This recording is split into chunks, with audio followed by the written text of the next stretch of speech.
pembelajaran hebat tentang perempuan yang ketika terjadi kecelakaan sama saya waktu itu di dalam sebuah bis. Ya Allah teman-teman saya sekalian, terjungkal karena bisnya ngerem mendadak gitu ya. Saya waktu itu kurus, jadi saya lebih bisa mengendalikan diri saya. Saya cuma terantuk ini doang nih, besi di depan saya, besi bangku di depan saya, itu aja saya. Lumayan pusing juga, tapi ya segitu aja. Perempuan yang ada di depan saya nih, dia terjungkal teman-teman saya sekalian, jatuh. Dia pegangan pintunya tuh, pegangan daun pintu, ternyata di pintunya itu, pintunya bis tuh, ada besi yang nongol gitu loh. Masuk ke ininya dia nih, tangannya dia sampai berdarah-darah teman-teman saya sekalian. Dia lepasin, kemudian kepalanya membentur lantainya bis gitu ya.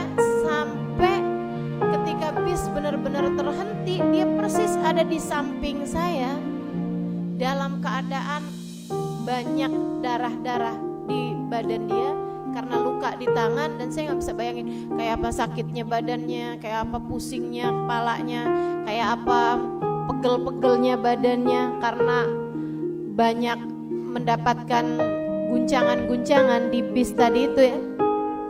Sehingga sekalian saya muliakan, namun yang ajaib adalah wajahnya kala itu.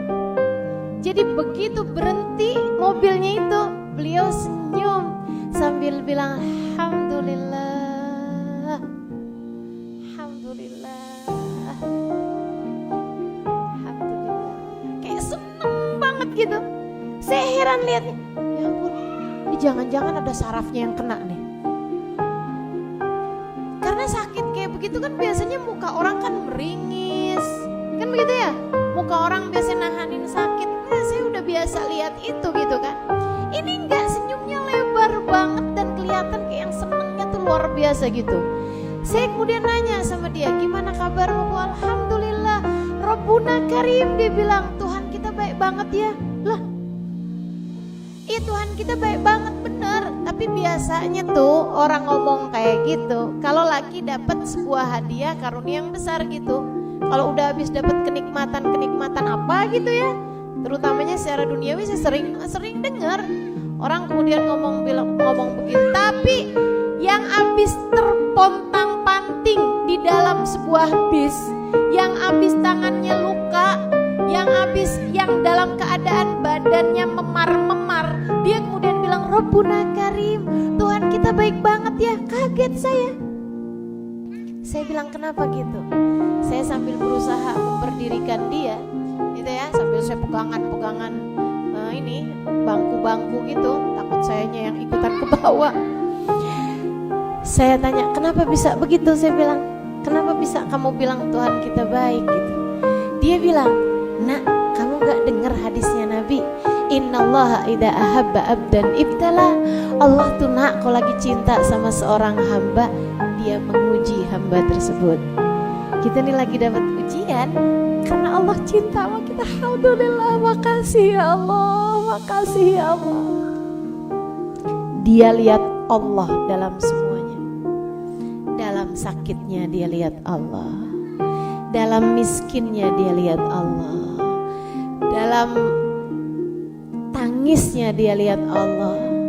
Dan mereka yang tidak bisa dikalahkan dengan rasa sakit, yang tetap bersyukur bahkan di saat dikasih sakit, yang tetap bersyukur bahkan ketika dikasih pahit dalam kehidupan, mereka adalah orang-orang yang paling bahagia hidupnya.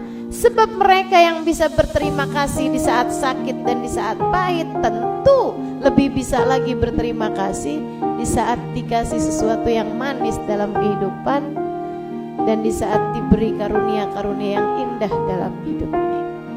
Nah, maka syaratmu teman-teman sekalian, kalau kepengen jadi perempuan-perempuan berkelas surga, pertama milikilah iman yang membuatmu paham tidak ada sesuatu terjadi kecuali dengan izin Allah, membuatmu mengerti bahwa apapun yang terjadi di atas muka bumi ini semuanya adalah kehendak Allah, dan apapun yang terjadi padamu adalah yang terbaik dalam hidupmu.